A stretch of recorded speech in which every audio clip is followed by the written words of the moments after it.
welcome to another session of chapter number 2 today. We are going to go with receipts this time. Now, what are receipts? Receipts are anything which are received in terms of money in business. So, today we are going to discuss two categories of receipts. They are precisely capital receipts and revenue receipts. So, first we'll discuss with capital receipts. What are considered as capital receipts? What are those kinds of monetary receipts which are in capital nature? Okay. Any capital invested by the owners.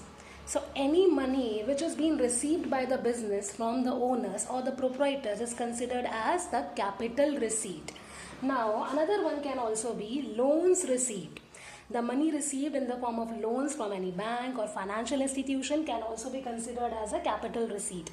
Now any money received from the sale of fixed assets in the sense land, building, plant, machinery. Suppose an asset becomes obsolete, it becomes bad in condition and you want to sell it. For example, a machinery is no more in working condition and you want to sell it. Whatever money you will receive after the sale of that machinery will be considered as capital receipts. Now, why these transactions are considered as capital receipts?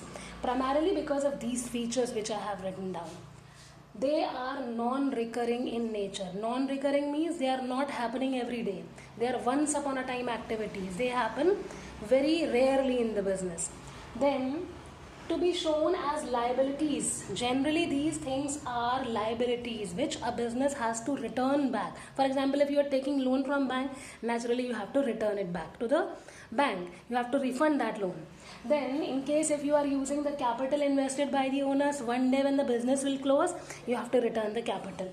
Suppose if you are using any other thing, if you are getting any other liability which is of non-recurring nature, that is considered as a capital receipt. One more thing has been included, that it may also lead to the reduction of assets. Either a liability will increase from these receipts, either there can be a reduction of assets. For example, if you are selling an asset, it means it is reducing the quantity of your asset. For example, if you are having 5 machineries and one became obsolete, one machinery has become very old and it is not in working condition, you are selling it. Now what are the number of machineries remaining? Only 4. So one machinery has been reduced on account of sale of that particular machinery. In case of these capital receipts, there can be two possibilities. Either a liability will increase or either there can be a reduction in the asset. So these are considered as capital receipts. Precise features we have already discussed. Moving on to the second segment, which is also very important to understand, that is revenue receipt. Now, what kind of receipts are referred to as revenue receipts? That's a very important question because both of them are going to come in other chapters as well. Okay, money received from the sale of goods. Now we are talking about goods which are to be made in the business, processed or sold. And it can be a commission or fees received from the services that you have rendered to anybody. Amount received from the interest or dividend from investment. Suppose you have invested, your firm has invested some money somewhere and from that you are earning an interest. So that it can be a rent also. These receipts are considered as revenue receipts because of these features that we have written down.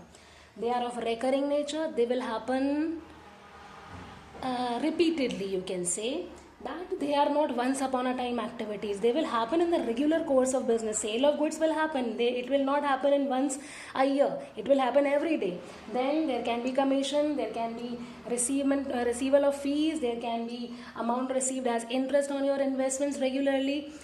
These are regular kind of receipts which are generally happening in the business on a daily basis. Then they are to be shown at which side? On the credit side of profit and loss account, or we can say trading and profit and loss account. They are to be shown on the credit side because they are the incomes. So these are the two kinds of receipts that we are having in the business. One is capital receipt and another one is the revenue receipts. These are of non-recurring nature. They happen once upon a time. They are of recurring nature. They happen generally repeatedly, you can say, on a daily basis. Then they are to be shown as a liability or reduction in the value of assets, and they are to be shown on the credit side of trading and profit and loss account. So these were receipts. In the next session, we'll discuss about the expenditure. So stay tuned.